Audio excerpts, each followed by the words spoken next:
tal, mi querida familia de EWTN y Radio Católica Mundial?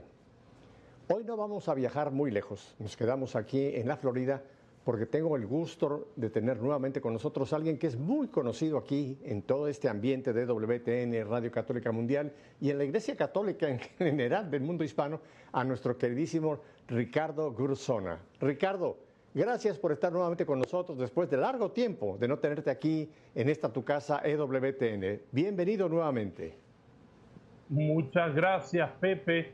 Qué gran alegría poder escucharte, verte aquí y gracias a la tecnología que podemos hacer estos programas para difundirlos y difundir la fe católica a través de estos medios. Así es, Ricardo. Oye, y me alegra muchísimo que tienes un poquito atrás de ti, en el lado, digamos, de tu derecha, veo la imagen de nuestra patrona, la emperatriz de América, por supuesto, señora de México, Nuestra Señora de Guadalupe. Ahí la tenemos muy, muy clarita detrás de ti. Así es, un cuadro que me regalaron, que le han añadido unas flores de gente que pintó unas flores y me gustó mucho esa bonita pintura, que no es la original, sino que tiene unos añadidos de estas flores. Pero bueno, yo estoy consagrado a la Virgen de Guadalupe, así es que con tanto cariño la tengo en casa, en todos los lugares, la llevo conmigo a todos lados y que viva la Virgen de Guadalupe. Que viva la Virgen de Guadalupe. Oye, y no la veo con tanto detalle, pero me supongo que las flores que tiene puestas es una flor que es muy de México, que es la flor que le llaman de Nochebuena, que es una flor muy típica de México, que Poinsett, un francés que estuvo en México en el siglo pasado, descubrió esta flor y la llevó por Europa y hoy se ha convertido casi en la flor simbólica de todo lo que es diciembre, digamos, Navidades, ¿no? Pero es una flor originaria de México, la poinsettia, ¿es correcto esto? Yo creo que sí, porque en México está perfectamente en todos lados, sobre todo desde fines de noviembre, florecida. En realidad dicen que esos rojos son las primeras hojas que suelta en el... yo no sé mucho de botánica, pero entiendo que son las primeras hojas que suelta en el invierno, que son rojas y que después se van transformando en verdes, pero que son verdaderamente preciosas y en todos lados las usamos generalmente como signo de la Navidad por el rojo de, bueno, de Nicolás, de San Nicolás, que era obispo y vestía de rojo, que después se transformó en Santa Claus y todo eso, y no sé quién le inventó el trineo, pero ni el oso polar, pero bueno, Santa Claus era un obispo que vestía de rojo y por eso en la Navidad siempre se usa este rojo, verde y blanco. Ajá. Fíjate que es muy interesante porque incluso en la imagen, en la tilma, ese milagro que tenemos, que cada día que entramos a la Basílica, dar gracias a Dios por ese milagro que sigue presente de ya casi cerca de 500 años, nunca se supo exactamente del color de las rosas que la Virgen acomodó en el manto de San Juan Diego y que fuera la que le presentaron al obispo Zumárraga. Me supongo que dentro de esas rosas debe haber habido también muchas rosas rojas, ¿verdad? ¿No te parece? Yo creería que sí, porque el texto y el relato del Nican Mopowa, que es quien nos narra a nosotros a partir de este señor que toma los datos del indio Juan Diego, que se llama Valeriano, él dice que eran rosas de Castilla, que no se dan en invierno. Y esta era, vamos a decir, el gran milagro era haber visto rosas en invierno.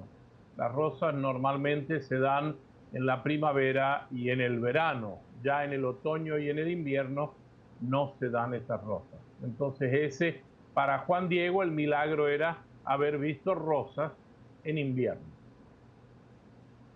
No, además hay que tener en cuenta dónde es que encuentra estas rosas, ¿no? Porque en este cerrito, que es donde la Virgen le dice que vaya y tome estas rosas, ese cerro es un cerro de tipo volcánico, es un cerro que nunca jamás había dado rosas lo que se daban ahí pues eran abrojos, espinos o alguna medio silvestre flor, ¿no? Pero rosas de Castilla, allá en el Tepeyac, que es como se le llama a este cerrito, ese fue otro milagro, porque nunca jamás ahí se habían sembrado ni se habían visto jamás rosas y sobre todo rosas de Castilla. ¿No te parece que también eso es parte de demostrarnos que lo que Dios quería era mostrarnos un hecho extraordinario en un tiempo extraordinario, Ricardo? Absolutamente que sí. Primero porque, bueno, cuando hablamos de eso, la rosa es una planta que debe ser cuidada y cultivada.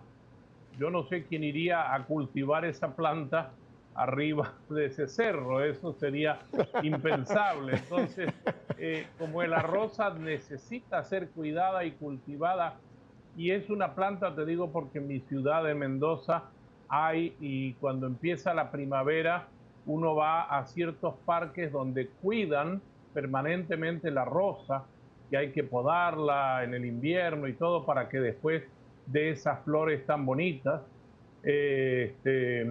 Bueno, hay que tener un cuidado muy grande. En un lugar volcánico sería como muy difícil porque hay que ponerle mucha tierra, mucha Imposible. agua, sobre todo al empezar la primavera, que es cuando empieza la savia de la planta a subir. Y ahí no creo que nadie hubiera ido a un cerro desprotegido de la nada, donde había inclusive Ujú. un templo a la diosa Tonantzin, encima, para colmo. Y las rosas no Ajá. eran de México, las rosas eran de Castilla, eso era lo interesante. Ujú. Ujú, ujú. Así es. Mira, qué bueno que Bueno, tocaste brevemente ese punto, porque creo que mucha gente nunca ha caído en la cuenta de que ese sitio donde se produce ese encuentro de la Virgen con Juan Diego era un cerro que para los aztecas tenía mucha historia, tenía mucho valor, porque era un cerro donde antiguamente, después de la llegada de los españoles, que fue derribado, se encontraba un santuario a la Virgen Tonanzi, o a la diosa Tonanzi, digámoslo así, que ellos le llamaban la madre de todos los dioses. O sea que ya desde sí, el sitio donde se produce la aparición, ya para la gente de allá de esa tierra, ya tenía una enorme resonancia, ¿verdad? La diosa Tonanzi era quien había sido venerada en ese cerro, Ricardo.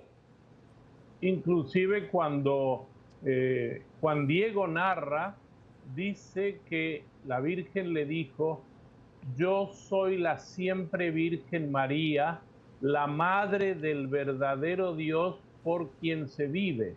Que eso es el tema de los aztecas. Había una madre del Ujú, verdadero Dios por quien se vive. Y esta unión o esta, vamos a decir, a mí no me gusta la palabra fusión, sino me gusta más la inculturación.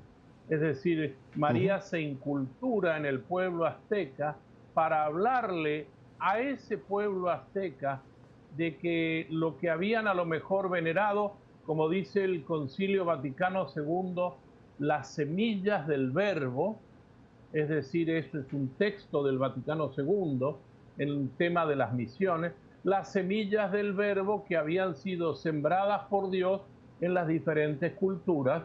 Uno ve que María de Guadalupe es perfectamente inculturada, porque le habla ujú. a los nativos del lugar, que son los aztecas, pero también habla a los españoles. Yo tendría que algún día, podríamos preguntarle a nuestro amigo Eduardo Chávez en México, porque cuando uno le tapa la cara a la Virgen y la mitad de un lado o la mitad del otro, en un lado es completamente castiza y del otro lado es completamente nativa americana. Y entonces es curioso ese modelo de María inculturada que viene a decir: Dios, nuestro Señor, viene con su Hijo Jesucristo, que ella trae en su seno, viene a salvar a todos los pueblos y naciones sin distinción de ninguno. Ujú. Es casi para un programa o para dos o para tres el hablar de todo este milagro guadalupano. Yo lo sigo llamando milagro guadalupano, Muchas veces yo, Ricardo, le pregunto, sobre todo a los mexicanos que dicen que saben un poco de la historia de la Virgen de Guadalupe, le pregunto y se quedan siempre sorprendidos. Le digo, ¿cuántas apariciones tenemos relatadas en el evento guadalupano? Y los más sabios me dicen 5. Y le digo, no, 6. Me dicen, pero Pepe, entonces tú no has entendido bien, no has leído bien el Nicamo Poboa. Digo, no, sí, 5 son las que tenemos narradas precisamente en esa narración, pero la sexta, Ricardo, es que cada mañana cuando se abre esa puerta de la Basílica de Guadalupe, lo que tenemos ahí enfrente es un milagro, porque esa tela, ese ayate, tuvo que haberse descompuesto hace 500, casi 500 años, ¿no? Entonces, para mí, cada vez que entramos a la Basílica y podemos todavía poder contemplar esa maravilla de ese impreso, porque no es pintura, ese impreso de la Virgen de Guadalupe, podemos decir que estamos viendo algo que científicamente ya no sería posible, ¿no? O sea que creo que podemos realmente decir con verdad que son 6 apariciones, 5 que tenemos narradas y una que se produce cada vez que se abre esa puerta de la Basílica de Guadalupe. ¿Cuándo fue la última vez que estuviste tú en Guadalupe, Ricardo?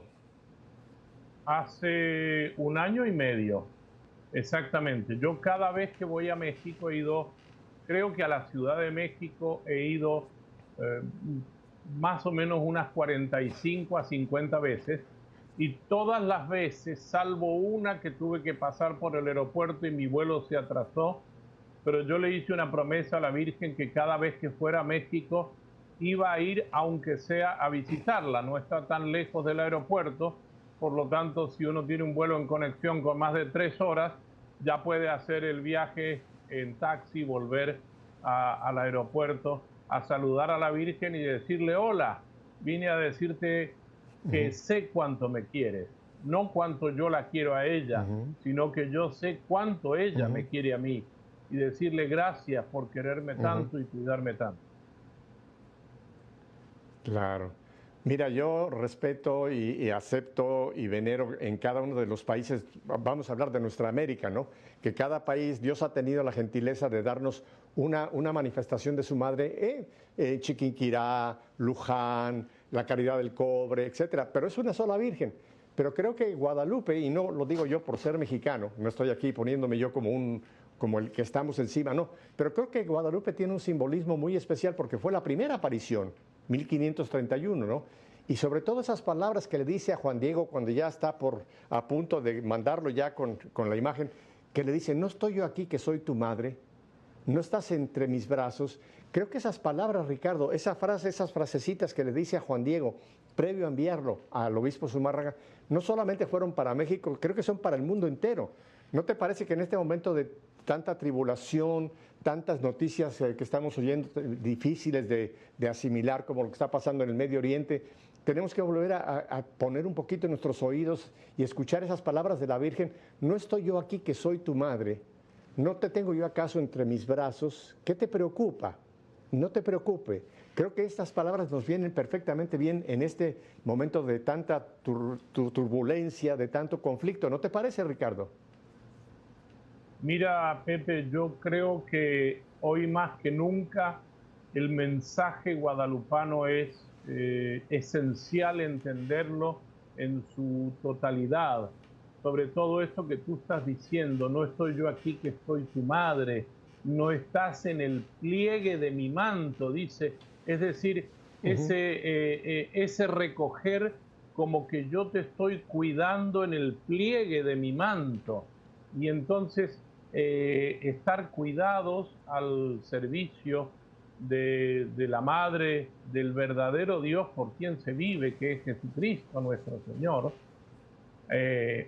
Los aztecas no conocían su nombre, pero María lo va a ir revelando lentamente a través de esta conversión que los nativos aztecas tienen al ver ese cuadro, que es un relato completo que los aztecas entendieron y los españoles no lo entendieron sino hasta muchos, pero muchos, muchos, muchos años después.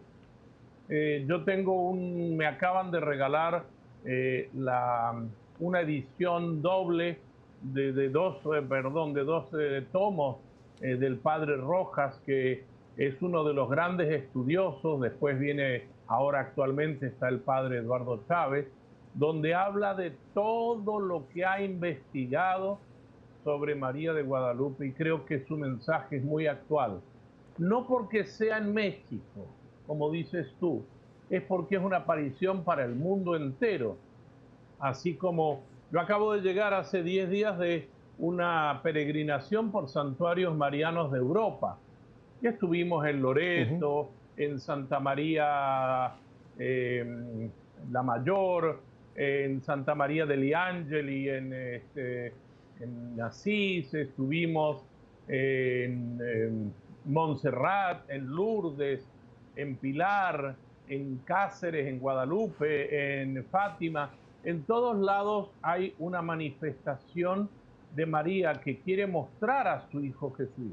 No es que ella viene a hablar de ella misma, ella viene a traernos a su Hijo Jesús, y sobre todo, qué interesante, porque la gente se siente muy cómoda cuando habla con la mamá de Jesús, porque sabemos que la mamá de Jesús, obviamente, lo vemos en el primer milagro de Jesús, el primer signo de Juan, en el capítulo 4, cuando empieza las bodas de Caná. María aparece y le dice a Jesús: mira, no tienen vino. Hoy diría María, ¿qué diría María? Mira, hijo, no tienen paz, no están en paz, no están bien. Escuchémosla. Y por eso, casualmente, el día de hoy que estamos grabando este programa, el Papa nos ha citado a un día de ayuno y de oración. Inclusive el Papa recitó el rosario, lo publicaron en varios medios, porque quiere que oremos por la paz y que nos hagamos sensibles.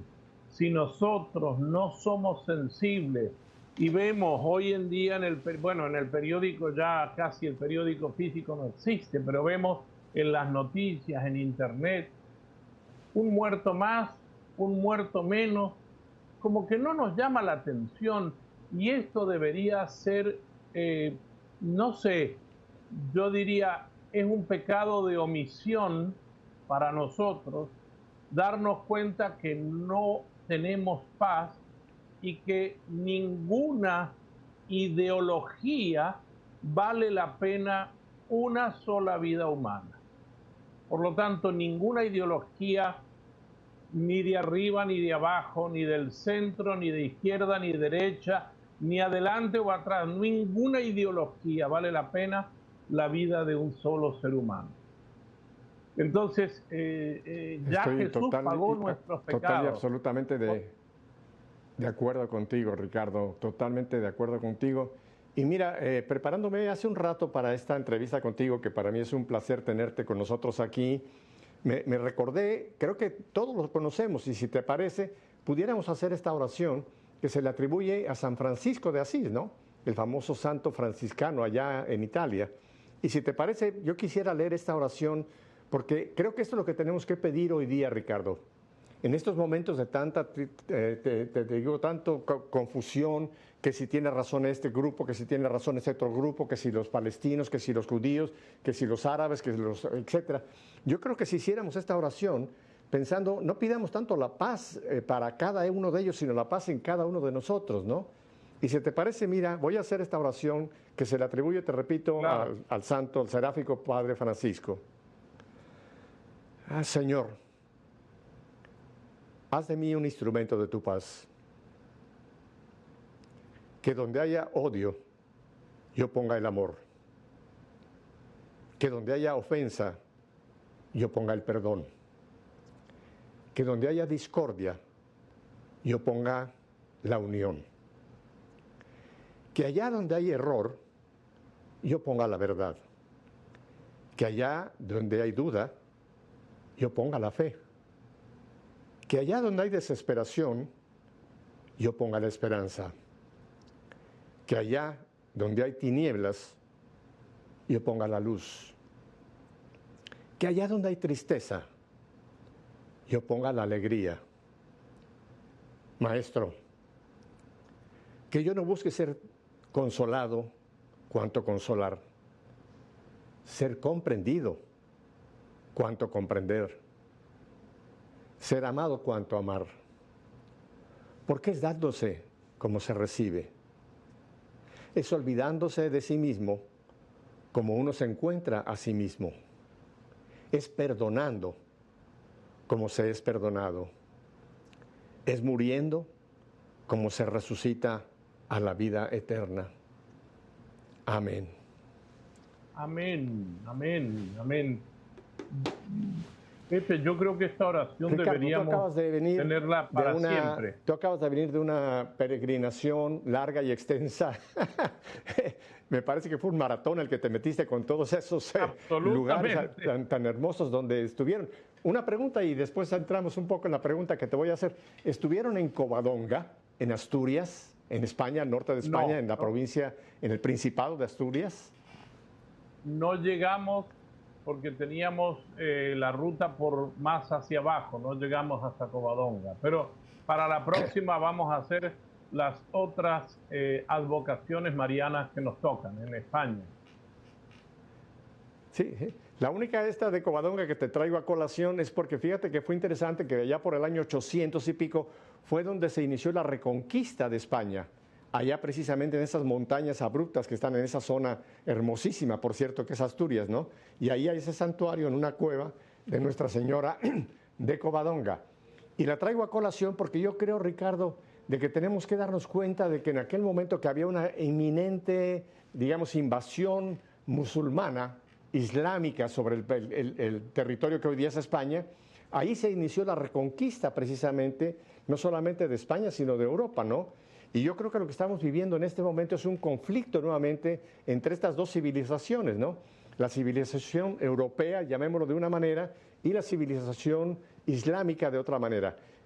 ¿Cuáles serían tus primeras ideas o tus primeros pensamientos en lo que estamos viviendo en este momento en el mundo, Ricardo? Bueno, partamos de la base, yo creo que hay que decirlo, que en el momento de la ascensión, Jesús nos mandó a todas las naciones, sin ninguna distinción, primero a enseñar todo lo que Él nos había mandado. O sea, la primera enseñanza, el primer mandato es a enseñar y luego a bautizar en el nombre del Padre, del Hijo y del Espíritu Santo. Y nos dijo, yo voy a estar con ustedes hasta el fin del mundo. La misión de la iglesia, y ya lo dijo, bueno, lo han dicho muchos, pero lo dejó enmarcado en oro el Papa San Pablo VI en la Evangelii Nuntiandi cuando dijo, la misión de la iglesia es evangelizar. La iglesia existe para evangelizar. Evangelizar es llevar la buena noticia de la salvación de nuestro Señor Jesucristo. Yo creo que déjame te tomo en este punto que es importantísimo, porque yo uso muchísimo ese texto precisamente de Evangelii Nuntiandi cuando dice la misión, la razón, la existencia, la iglesia existe para evangelizar. Fíjate, la iglesia existe para evangelizar. Y yo cuando tomo este texto, Ricardo, le pregunto a las personas que en ese momento tengo enfrente de mí, les hago la pregunta, ¿tú eres iglesia? Y muchos se voltean a ver así, uno al otro, y piensan que la iglesia es el templo. No, la iglesia no es el templo, ese es el santuario, donde nosotros celebramos la vida sacramental. Pero la iglesia, por el bautismo, somos cada uno de nosotros, Ricardo. Cada uno de nosotros por el bautismo somos iglesia, y creo que cada mañana deberíamos hacernos esa pregunta, ¿no? ¿Yo existo para qué? Para pasarlo bien, para no tener problemas, para hacer dinero, para ser famoso, ¿no? Yo existo primeramente para evangelizar. Y creo que si partimos de ese grandísimo texto, que además es bíblico, viene desde el mandato del Señor, creo que nos tendríamos que cuestionar si realmente lo que estamos viviendo en este momento, no solamente en el Medio Oriente, Ricardo, sino en todos nuestros países que estamos teniendo tanta confusión, es porque yo no he cumplido o yo no he captado esa realidad. Yo existo para evangelizar, o sea, para llevar el reino de Dios en mi realidad donde yo me muevo. O sea que creo que ese texto que tú has mencionado es trascendental para todos nosotros y más en este momento, Ricardo. Claro, mi amigo Pepe Alonso siempre dice que la gran comisión es la gran omisión.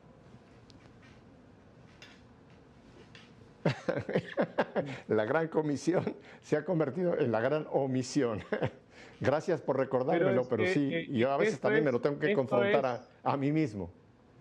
Eso es lo que nosotros tenemos que pensar.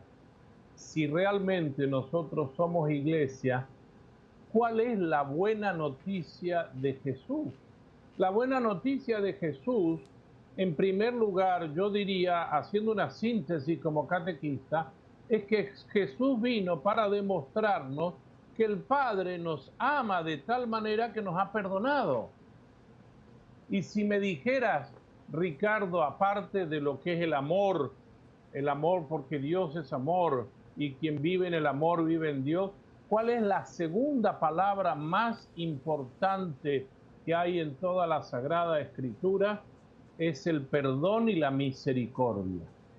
Y yo creo que nosotros como iglesia tenemos que plantearnos y replantearnos no solamente cuántos tipos de perdón. El perdón, cuando yo cometo un error, me siento enojado conmigo mismo porque yo digo, no puede ser que yo haya hecho esto. No puede ser que yo haya hecho esto. Y bueno, y me enojo conmigo mismo y a veces no me perdono. Yo tengo que aprender a perdonarme. También tengo que aprender a perdonar a los demás infinitamente, como dijo Jesús. ¿Cuántas veces? 70 veces 7, porque antes era un número máximo que se debía perdonar y después castigar. Jesús cambia en parte, o vamos a decir no cambia, mejora, pone en su último escalón todo el Antiguo Testamento, donde la ley esa del ojo por ojo, diente por diente, Jesús viene a cambiarla y a decir, ustedes deben perdonar como el Padre ha perdonado, como yo los he perdonado a ustedes. Y entonces yo creo que este es el tema fundamental que nosotros deberíamos hablar. Creo que ya tenemos que hacer un corte, no sé si es cierto, pero cuando nos toque volver a hablar, tomar el tema del perdón como algo significativo en la iglesia, porque no lo hemos tomado tan bueno. De acuerdo contigo, vamos a ir a este breve corte, pero mira, quiero dejarlo aquí en el texto del Nuevo Testamento, donde nos dice, habrá un juicio sin misericordia para quien no tuvo misericordia. Ese texto para mí, Ricardo, me pone los pelos de punta cada vez que lo trato yo de confrontar conmigo mismo. Habrá un juicio sin misericordia para quien no tuvo misericordia. Vamos a este breve corte y volvemos enseguida con este tema tan importante que estamos con nuestro queridísimo amigo Ricardo Garzona. No cambie de canal, quédese con nosotros.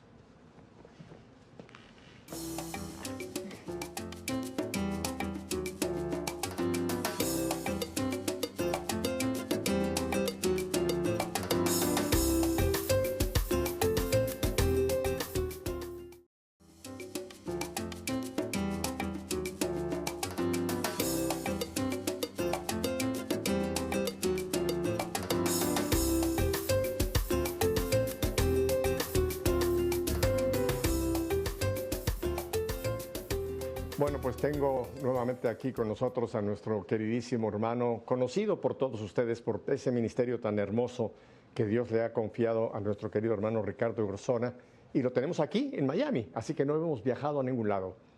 Ricardo, bueno, pues nos estabas terminando de contar de ese maratón que te llevó por tantos santuarios marianos por Europa, pero yo quisiera que habláramos brevemente en este segundo segmento, brevemente porque no tenemos mucho tiempo, de la situación que está viviendo el mundo entero y nosotros como iglesia, digámoslo así, como el cuerpo de Cristo, en este conflicto que se desató con ese ataque que tuvo el pueblo judío, ya vamos para 2 semanas, en cuanto a ese digamos, odio que se ha manifestado hacia el pueblo judío en la Tierra Santa, porque hay que recordar que todo eso que estamos viviendo está ocurriendo en Tierra Santa. ¿Cuál es tu primer pensamiento global de lo que estamos viviendo en este momento, en este conflicto árabe-judío, Ricardo?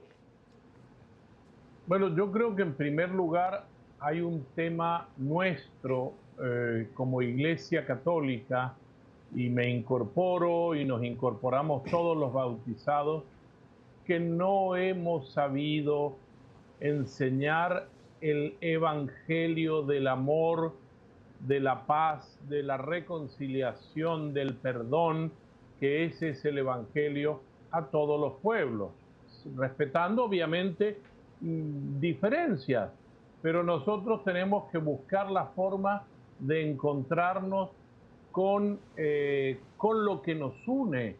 Y creo que estas palabras que yo dije, amor, paz, reconciliación, eh, perdón, esas palabras nos Misericordia. unen en las religiones, misericordia. Y entonces, yo recuerdo, antes de empezar a tocarte el tema que hace unos cuantos años atrás, no muchos, pero el Papa Francisco visitó muchos de los países árabes y también visitó Israel en una parte central de su viaje, y con todos habla del mismo tema: amor, misericordia. Inclusive él dio un año santo sobre la misericordia, como algo que a nosotros los cristianos, el Papa, yo entiendo un poco su deseo, como que a los cristianos no nos entró el 20, como dicen ustedes, no nos cayó el 20 en México, dicen, que el evangelio no es solamente repetir ideas y repetir el catecismo, sino vivir de una manera tal que podamos convivir en paz todos. Por lo tanto, yo entiendo que mucha gente no ha escuchado este evangelio, no se lo hemos proclamado, y mirémonos en un espejo, en el espejo de la realidad. No hemos sido después de tantos años. Y hay que entender que hay religiones que son un poco más violentas para presentarse. Y también ya lo había dicho el Papa Benedicto XVI, sin querer confundirse. Cuando yo leo la Biblia y leo el Antiguo Testamento, también podría ser violento si yo quisiera, y con la Biblia uno puede justificar cualquier hecho. Por ejemplo, una matanza, porque en el libro de los Reyes encontramos un texto que dice: Saúl mató a 1000, pero David mató a 10.000. Viva David, que mató a nuestros enemigos. Y entonces, si uno quiere basarse sacando, yo digo, un texto fuera de contexto, es un pretexto. Cualquier cosa, inclusive sacar de contexto los libros sagrados de cualquier religión, nos puede llevar al odio, a la venganza, y se habla de la venganza divina. Y yo creo que esa palabra venganza divina no es la mejor palabra. ¿Por qué? Porque Dios no quiere la venganza. Dios iba a vengarse. Me acuerdo del profeta Jonás, que lo manda a Nínive, que había sido malísima Nínive con los israelitas. Y lo manda a Nínive a que a proclamar que si no se convierten se va a destruir. Pero lo que quiere Dios es que se convierta la gente. Y yo creo que ese es nuestro trabajo: ayudar al mundo a convertirse en un mundo de paz. Tenemos que generar más procesos de paz. Lo que sucedió, todos lo hemos visto. Ahora, cuidado, porque todos los medios de comunicación van a dar su punto de vista de acuerdo a sus ideologías. Y esto tenemos que tener en cuenta. No voy a nombrar ninguna cadena de televisión, no voy a nombrar ningún periódico, pero hay periódicos que se van a un extremo y ahí a otro extremo.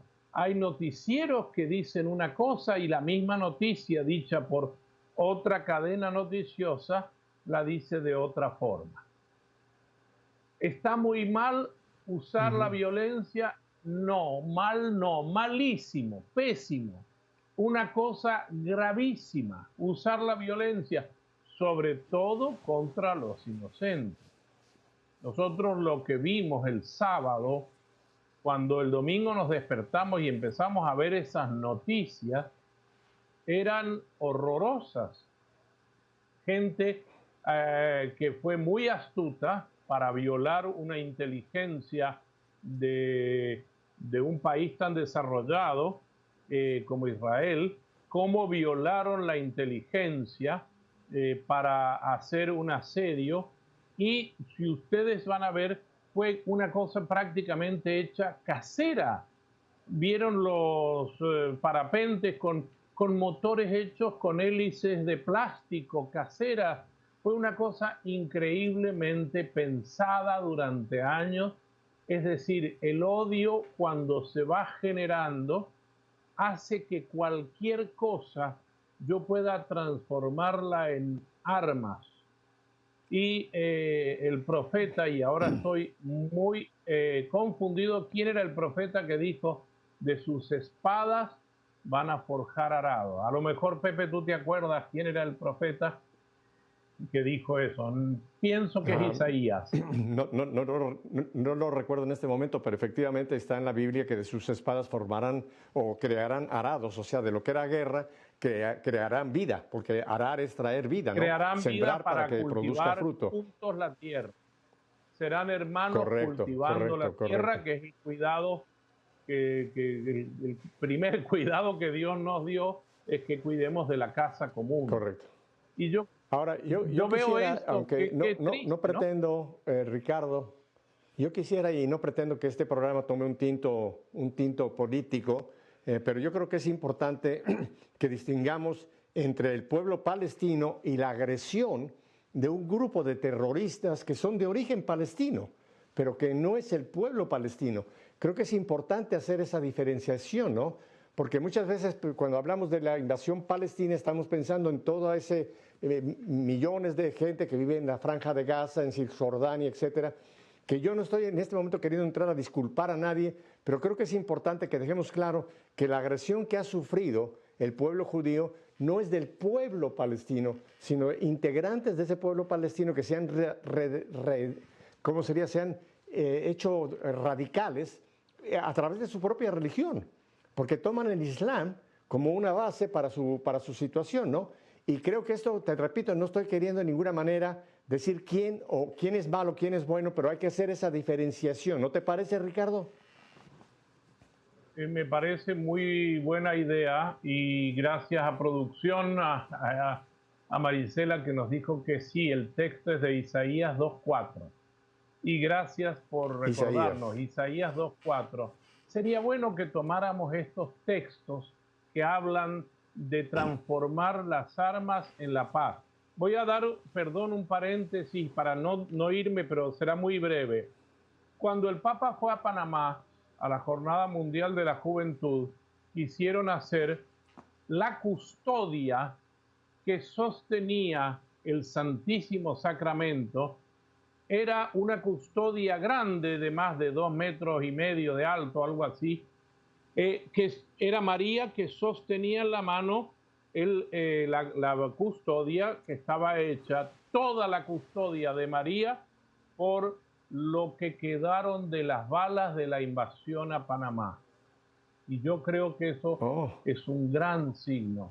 Esos pedazos de metal que encontraron en la invasión a Panamá, los juntaron todos, no sabían qué hacer, y para la Jornada de la Juventud decidieron fundir eso en una imagen preciosa.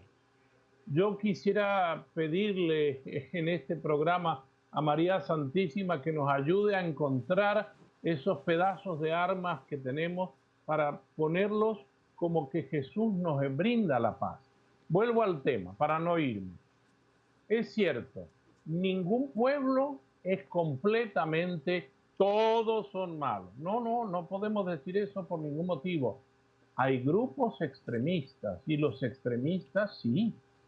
Por ejemplo, no podemos decir que voy a poner un pueblo en Centroamérica, digamos, que todos eran mareros. No, hay algunas maras y esas maras estaban en control del poder y les pusieron un tate quieto, como decimos en Argentina. Pero no eran todos los salvadoreños, no sé si me explico, ya lo dije El Salvador, pero bueno. El tema es, no todos los musulmanes practican la violencia. Hay gente muy piadosa, hay gente muy buena, hay gente muy honrada, muy decente, y esto no tiene nada que ver con el terrorismo. El terrorismo se da inclusive dentro de la iglesia cuando nosotros no aceptamos los valores de formas de pensar, porque en la iglesia tenemos, gracias a Dios, hay un sínodo sobre la sinodalidad que nos habla sobre cómo debemos pensar y ponernos todos de acuerdo, hasta la gente de distintas posturas. ¿Y tenemos derecho a tener una postura? Sí, claro que sí, pero yo no tengo derecho a acabarte ni aniquilarte porque tú no pienses como yo. Para eso está el diálogo, para eso está el proceso este de diálogo que nosotros deberíamos reforzar como, primero con nuestra oración para que los pueblos sepan dialogar. Claro que el que no quiere dialogar tendría que estar bien encerradito, porque si yo lo suelto, mira, había era un ejemplo que decían, un mono, un simio, encontró en la calle, se había escapado del zoológico y encontró en la calle un cuchillo, y como no sabía que era el cuchillo, empezó a acuchillar personas que iban pasando, y se iba para la calle y había más gente y había más niños. La pregunta es, ¿qué hacemos con el mono con el cuchillo? Bueno, de alguna manera hay que quitarle el cuchillo al mono. No sé, tirarle una red, sacarlo de eso, porque el mono no sabe que está haciendo un daño. Yo creo que la gente radical ha tenido un proceso de lavado de cerebro tan grande que no sabe que está haciendo daño. Incluso algunos insisten en una pequeña sura del Corán donde dice que si mueren por defender la fe, van a ir al cielo y van a tener todo lo mejor y una vida llena de placeres, etcétera, en el cielo. Y entonces eso es un lavado de cerebro, perdón que yo lo diga, y tenemos que ser honestos. Nosotros amamos a nuestros hermanos con las diferentes formas que tienen de expresión religiosa. Yo tengo amigos que les gusta mucho el hinduismo. Muy bien, y en el hinduismo, ¿cómo nos encontramos? Bueno, nos encontramos en temas como la ecología, que defendemos juntos, la paz, la unidad, la armonía, y yo hablo de Jesús, y ellos pueden decir otra cosa, pero yo no necesito decir, mira, porque tú me hablaste, no sé, de la diosa Shiva, por decir una cosa, yo voy a creer, simplemente respeto tu punto de vista. ¿Qué es lo que nos une? A nosotros nos debe unir la paz, nos debe unir trabajar en conjunto, nos debe unir, volver a unir a la humanidad. Y esta es la misión de la iglesia, evangelizar, llevar al mundo el evangelio, la buena noticia de Jesús, que siempre viene a mostrarnos la misericordia del Padre, no vino a otra cosa. Ricardo, estamos en este mes de octubre, que le llamamos el mes del Rosario. Recién pasamos el día 13 de octubre, en que estamos recordando aquella manifestación de la Madre de Dios en Fátima.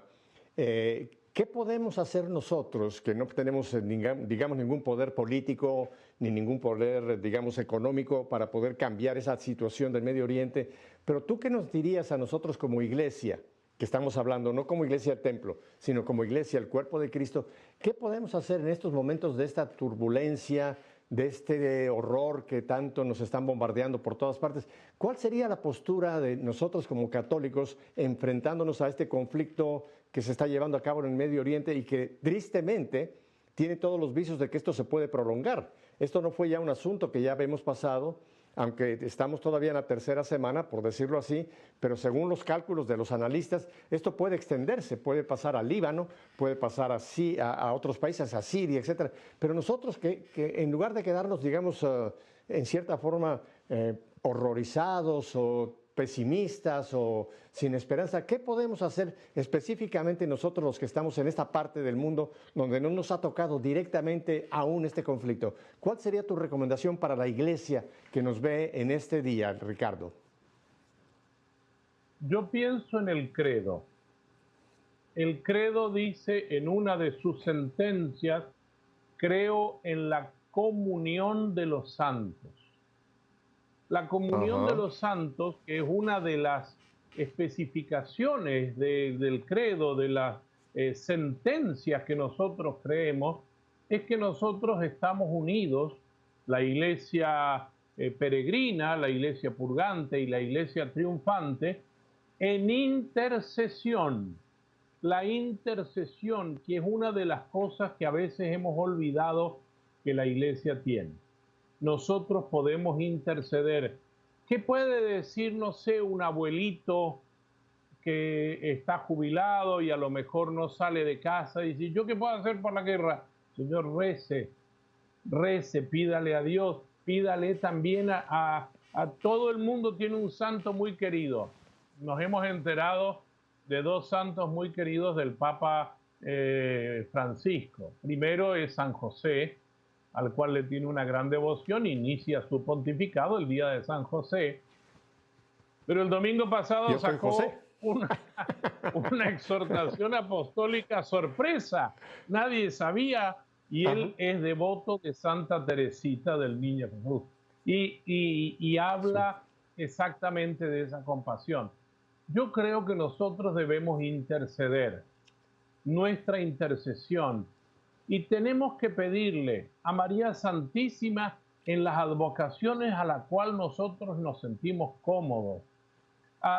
Hoy día es el día de penitencia, pero también podríamos ofrecer un pequeño dato de penitencia. Señor, hoy no voy a comer postre porque quiero ofrecértelo como un regalo para que tú nos ayudes a encontrar la paz. Y la paz no es solamente en el Medio Oriente. Ahora, en estos momentos hay conflictos en África, hay conflictos en Ucrania y Rusia, hay conflictos en el Asia, en varios lugares, en las islas del Pacífico hay conflictos. Yo creo que no hemos visto tantos conflictos desde hacía años. Intercedamos, seamos conscientes, invite, no sé, yo conozco amigos que rezan el rosario por teléfono porque no se pueden ver o porque no pueden viajar. Bueno, pero el teléfono nos une. Perdón, usemos la tecnología para orar. Hoy en día hay muchas formas. El otro día falleció una persona, yo dije, bueno, hagamos un Zoom y oremos juntos por el alma de esta persona amiga. Eso se llama intercesión. Y yo creo que nosotros podemos interceder, en primer lugar, por todas las personas que nos gobiernan. Eso es una recomendación de San Pablo. Recen. Y recuerden, perdón lo que yo voy a decir, cuando San Pablo pide que recemos por los gobernantes, estaba Calígula de gobernante, que era un loco furibundo. Y San Pablo nos dice, tenemos que rezar para que gobierne bien. Y uno dice, pero ¿cómo San Pablo tendríamos que rezar para que Dios lo acabe? No, San Pablo dice, recemos para que hagan bien su trabajo. Yo creo que recemos por los gobernantes, primero de nuestros municipios, de nuestros estados, provincias, de nuestros países. Yo quisiera pedir también que recemos por estas organizaciones internacionales que hasta ahora han guardado un silencio sepulcral. Estas organizaciones que unen a todas las naciones o unen a las naciones de un hemisferio o algo así, han hecho silencio. Pidamos también por nuestros sacerdotes, obispos, para que nos pastoreen hacia la paz y que nos hagan a nosotros testimonios de paz. Amigo, amiga, yo te digo desde aquí, desde mi casa, yo a veces tengo que hacer un trabajo de intercesión. Tómese un momento, rece por todo esto que hemos dicho, porque esto es bíblico. Esto es para que de todas estas espadas que tenemos y de estas armas forjemos, no sé, nuestra imagen de paz. Un detalle curioso de mi ciudad y mi país, nosotros en Argentina tenemos en el medio de la cordillera, justo en el límite con Chile, el Cristo Redentor, y está hecho en bronce. Y ese bronce fue de los cañones que se usaron. ¿Dónde se encuentra, Ricardo? ¿Dónde se encuentra geográficamente ese Cristo? Entre Mendoza y Santiago de Chile, en el paso fronterizo, en la montaña alta, que se puede llegar también, porque ahora hay un túnel por debajo. El Cristo Redentor está hecho con los cañones fundidos de la Guerra de la Independencia, para decir, queremos que Cristo nos reine, por eso se llama Cristo Redentor, el que nos redima de este problema asqueroso que es la guerra, la violencia y el odio. No podemos darnos el lujo de pensar en el odio. Cada vez que a alguien le hagan algo, y si a ti te hacen algo, y tú reaccionas con odio, entonces, ¿qué va a pasar con estas grandes naciones que llevan odio de cientos y cientos de años? Pues Ricardo, el tiempo vuela, el tiempo se nos ha casi escurrido entre las manos con este tema. Yo quisiera solamente un último pensamiento y que tú nos dejes la reflexión final. No es que estemos tomando parte quién es el bueno, quién es el malo, quién es el malo, quién es el bueno, pero recordemos una cosa, el pueblo judío sigue siendo el pueblo elegido por Dios, que no reconocieron al Mesías cuando vino y se hizo carne, bueno, pero ellos siguen siendo, no podemos nosotros pensar como muchas veces en mi infancia se nos inculcó un poco ver al pueblo judío como los malos, los que mataron a Jesús, los que lo crucificaron. Creo que tenemos que cambiar un poco nuestra forma de pensar y simplemente reconocer que en su misericordia, en el plan divino de salvación, ellos siguen siendo el pueblo elegido por Dios, ¿no? Y que tenemos que seguir orando para que este pueblo elegido, que desde su mismo arranque, casi vemos de la partida de los judíos de Israel cuando fue Jerusalén destrozada, han estado errantes por el mundo entero hasta que finalmente en el año 48 se les concedió un pedazo de tierra para que habitaran, ¿verdad? Y te repito, yo no creo que debemos de juzgar, pero sí de nosotros ser conscientes de que tenemos que orar por el pueblo judío y por el pueblo árabe, por los dos, pero reconocer que el pueblo judío sigue teniendo un llamado muy especial de Dios. ¿No te parece en este último minuto, Ricardo? Hay una oración muy bella el día Viernes Santo que se va rezando por todos en la adoración a la cruz, que es el momento de la adoración a la cruz. Y si la tienen a mano, búsquenla, porque son las oraciones que se hacen por todos. Primero por los católicos, por el Papa, por los obispos, por todos los bautizados, por los catecúmenos, por los que todavía no creen en Cristo, por los hermanos, nuestros hermanos mayores, los judíos, por aquellos que rechazan a Cristo, etcétera, y por aquellos que no creen en nada. Y yo creo que esa oración que se reza el Viernes Santo, creo que en una forma de petición de perdón que le pedimos a Jesús, Señor, que tu cruz salvadora y tu cruz redentora llegue también a todos estos pueblos, que llegue también a través nuestro y por lo menos recitemos si se puede y si la encuentran esa oración que es preciosa por todos los planos. Muy cierto, Ricardo. Bueno, Ricardo, pues le doy gracias a Dios que te pude localizar aquí en la Florida, porque tú eres un hombre que estás continuamente en movimiento con el apostolado que el Señor te ha dado a través de los cristonautas. Te agradezco mucho. Y a ti no te digo adiós, porque cada vez que yo te pueda localizar y te pueda pescar, me encanta tenerte aquí en EWTN y Radio Católica Mundial. Así que muchísimas gracias, Ricardo, por haber estado este día con nosotros. Y a ustedes, mi querida familia, ya saben mi despedida de cada ocasión. Si Dios nos concede una semanita más de vida, nos veremos la próxima semana para hacer esto que hemos tratado de hacer hoy, que nuestra fe sea una fe en vivo. Hasta entonces, bendiciones y sigamos en oración por este conflicto. Hasta entonces. Gracias.